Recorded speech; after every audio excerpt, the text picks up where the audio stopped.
Salut tout le monde. Alors ça fait quelques mois que je regarde les résolutions des meilleurs cubeurs mondiaux. D'ailleurs, il y a quelques reconstructions que je fais moi-même sur ma chaîne YouTube. Et parmi les meilleurs cubeurs mondiaux, il y a Timon Kolaczynski, qui est connu pour avoir des résolutions de magicien, littéralement. Des choses, on comprend même pas comment c'est possible de voir tout ça, de faire tout ça. Bon, il a été rejoint par Yiheng, évidemment. Hein. Yiheng, d'ailleurs, je viens d'apprendre qu'il est en train d'apprendre les ZBLL en masse. Vraiment, il s'y est mis à fond. Et qu'il il est en train de devenir color neutral.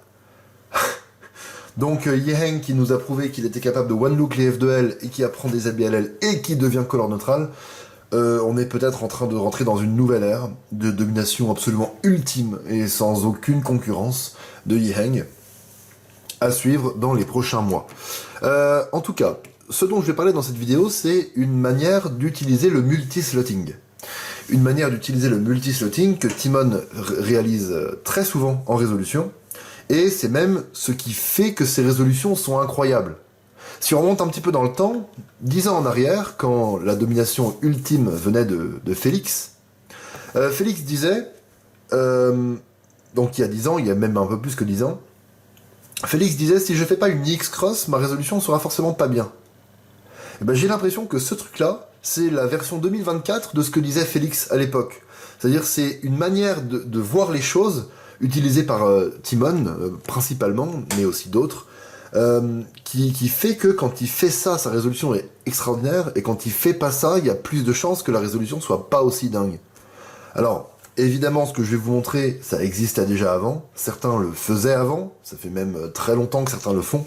Mais j'ai vraiment l'impression, comme je vous l'ai dit, que Timon se base là-dessus, en fait, il met ce truc-là au centre de son attention quand il fait une résolution.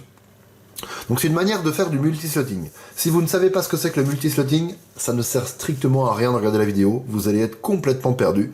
Donc là c'est vraiment une vidéo qui s'adresse à un public assez expérimenté, je pense que au-dessus de 15 secondes, et si en plus vous savez pas trop ce que c'est que du multi-slotting, ça vaut pas forcément le coup. Donc allez voir ma vidéo sur le multi-slotting, j'ai donc un épisode des F2L avancés qui porte là-dessus. Et puis vous pourrez revenir après, entraînez-vous bien, et puis voilà. Donc, pour ceux qui sont restés, pour ceux qui ont le niveau de suivre, regardez ce mélange-là, regardez ça. J'ai deux slots qui sont résolus, et voilà, ça ressemble à ça. Ça a pas l'air incroyable, hein, vous voyez. Ici, ça, c'est pas fou, et puis ça, il y a clairement mieux. Surtout qu'on n'a pas le droit de baisser le coin ici pour coller l'arête, parce que derrière, c'est résolu. Donc, faudrait faire U2. Donc, franchement, là, ça donne pas envie. Et pourtant, si, c'est exceptionnel, ce que vous avez sous les yeux. Et si vous le montrez à Timon, il va le voir instantanément.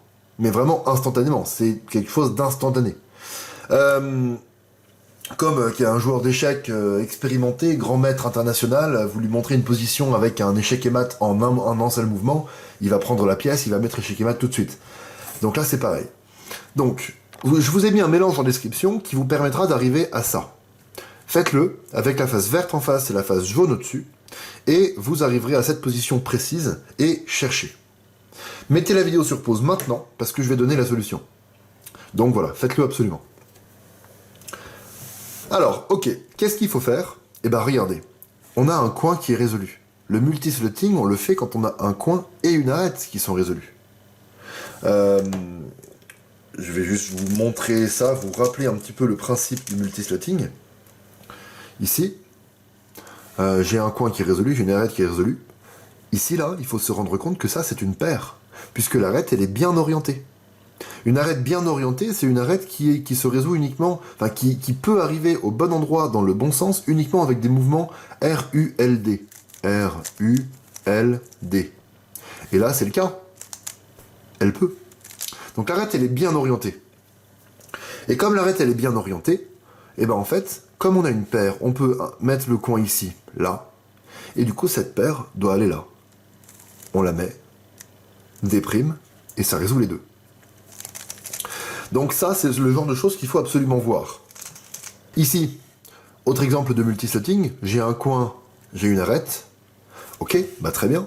Le coin qui n'est pas résolu ici, je le mets là, Comme ça, ici, je dois résoudre le coin là avec l'arête là. Comme l'arête elle est dans le bon sens, elle est bien orientée, je peux résoudre ça comme une paire normale. D'. Alors que vous êtes d'accord avec moi pour dire que ça plus ça, on aurait du mal à voir comment faire ça de manière efficace. Et bah pourtant c'est possible. Et du coup, donc comme je vous l'ai dit, certains le faisaient déjà avant, mais Timon a vraiment poussé le truc au point de mettre ça au cœur de certaines de ses résolutions. Ici, il va se rendre compte, dans le mélange que vous avez essayé, qu'il y a un coin résolu, et du coup il va se rendre compte que ça c'est une paire.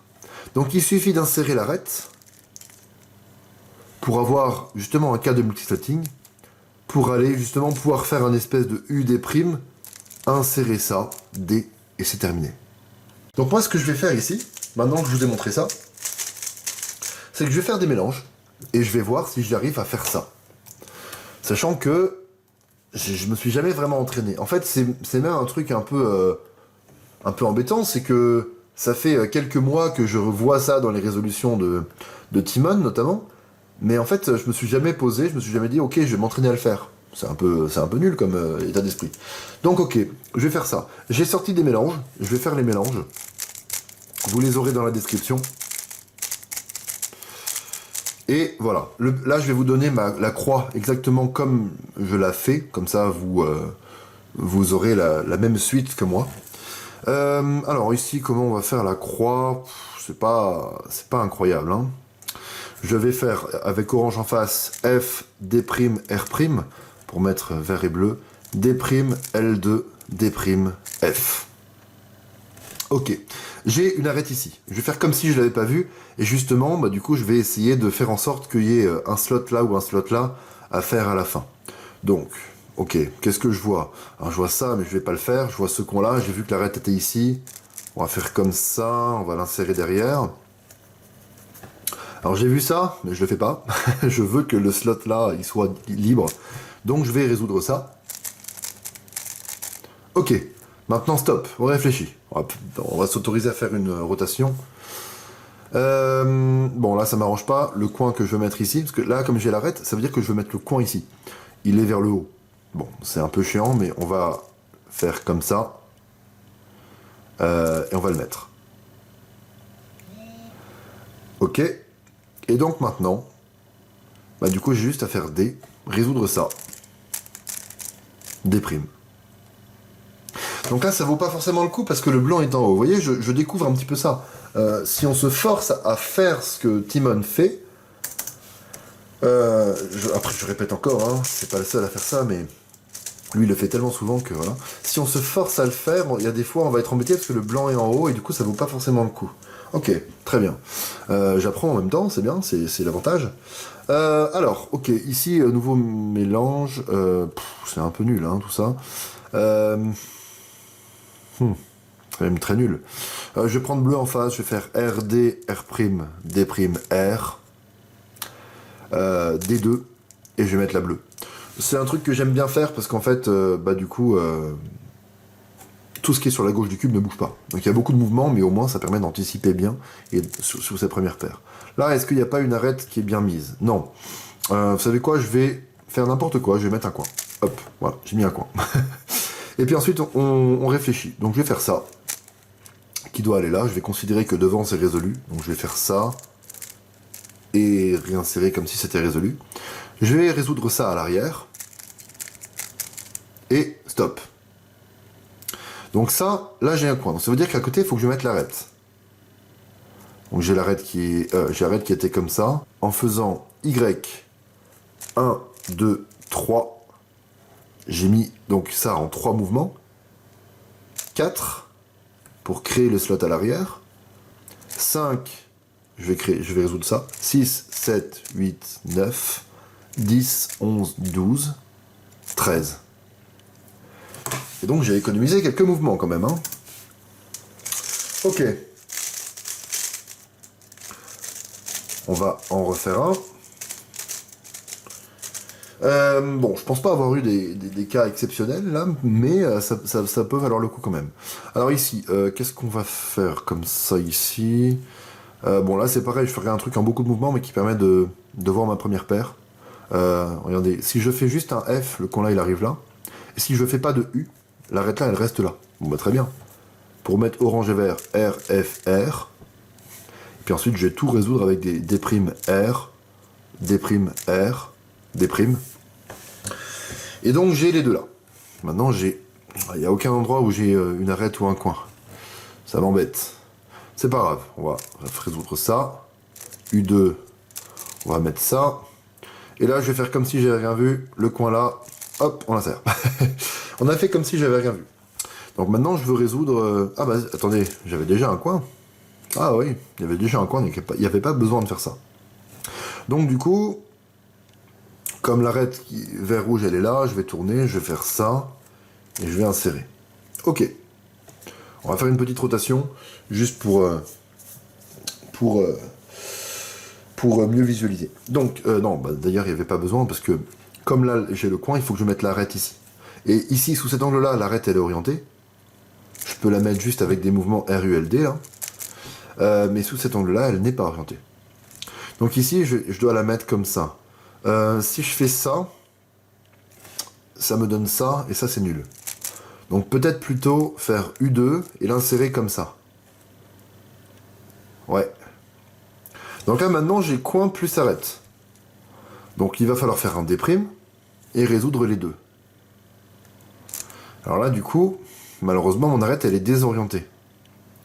Si elle était bien orientée, je pourrais mettre là, je pourrais casser et aller l'insérer derrière. Et vous voyez que si je fais ça, en fait, ça arrive désorienté. Donc, comme elle est désorientée, ça veut dire qu'il faut partir du principe que si c'était la bonne arête, en fait, on aurait deux rouges ici. Donc, il faut faire une rotation. Et puis faire un sexy U2, résoudre ça. Alors c'est une des manières de faire évidemment. Hein. D. Et on est bon.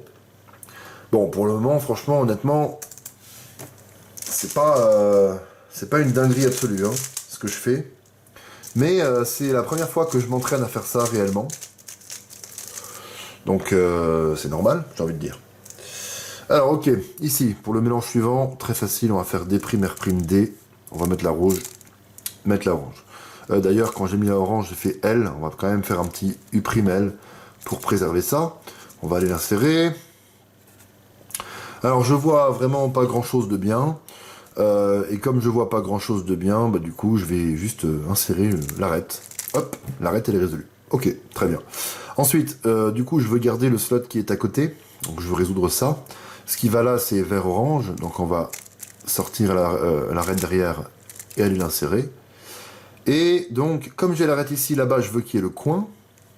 Ah, là, franchement, je vois que ça va être du lourd. Parce que ça c'est hyper nul, en fait. Hein. Si vous avez ça, c'est hyper nul. Donc, cette technique-là pourrait servir, justement, à résoudre les cas où vous avez ça. Regardez, je vais mettre l'arête, le coin à l'arrière. Et cette arête, elle est orientée. Moi, ça me saute aux yeux. Regardez, si j'essaie de la mettre juste avec des mouvements RULD, ça fonctionne.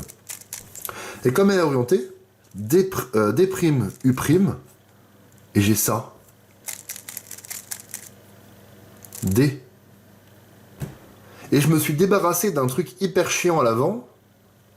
Au final, j'ai fait du coup une insertion de coin à l'arrière, D', une paire de F de L, D. Alors que si j'avais pas fait ça, j'aurais fait deux paires de F de L hyper chiantes. Enfin, hyper chiantes. Oui, la première en tout cas hyper chiante. Donc ça vaut forcément le coup là. Là, franchement, dans ce cas-là, ça vaut forcément le coup. Très bien, on va se faire un dernier mélange.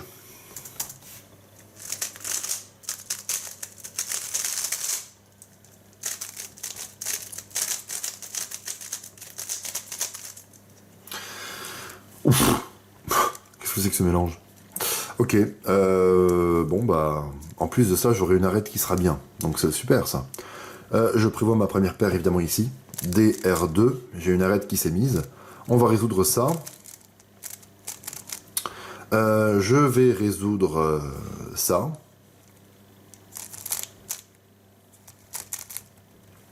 Et du coup ici c'est pareil que tout à l'heure, je me débarrasse d'un cas comme ça, vous voyez, je découvre, hein, c'est vraiment je découvre en même temps que vous. Je me débarrasse d'un cas comme ça qui est vraiment chiant, en faisant cette méthode incroyable, où du coup bah, je vais juste en fait insérer le coin. Alors là, Ah ouais, non mais c'est dingue, c'est incroyable. Je découvre tout en même temps que vous, c'est incroyable. Là, regardez, si j'insère mon coin, j'ai une arête désorientée là, et mon arête, elle est désorientée là-bas. Alors que si j'insère mon coin avec un sledge, c'est fou, c'est fou. J'oriente mon arête là, j'oriente mes arêtes de la croix, et du coup, ça, je vais pouvoir m'en débarrasser en faisant D', U', et en résolvant ça. D. Et boum, Sun. Et boum, PLA. Bon, ça, évidemment, je pouvais pas le prévoir. Non, franchement, c'est fou. Il y a un potentiel monstrueux, et autant sur les 3 premiers, j'ai pas compris pourquoi... Enfin, j'ai pas vu, on va dire, le potentiel incroyable de la méthode. Autant sur les 2 derniers, je l'ai bien vu, mais il faut quand même avoir une vision dans l'espace. Il faut savoir repérer si l'arête, elle est orientée ou pas. Enfin, tout de suite, en fait, il faut que ça saute aux yeux, donc il faut un entraînement de dingue. En gros, l'arête, elle est orientée si jamais vous êtes capable de la résoudre sans faire de rotation de cube et sans faire de mouvement F ou B. Si vous voyez en fait sur la face du haut, si vous voyez du bleu et que la face qui est devant vous ou derrière vous, elle est bleue, c'est que l'arête, elle est orientée. Bon, ça, je pourrais y revenir aussi. Je ferai bien un épisode 2 de ça. Je pense que je ferai un épisode 2 où je ne réexpliquerai pas les choses comme je l'ai fait au début de cette vidéo, mais où j'irai directement à l'essentiel avec des mélanges pour que je m'entraîne. Voilà. N'hésitez pas à commenter, à me dire ce que vous en pensez. Et puis voilà, à me dire si un épisode 2 vous intéresserait éventuellement. Mais je pense que je le ferai de toute façon. Donc voilà, salut!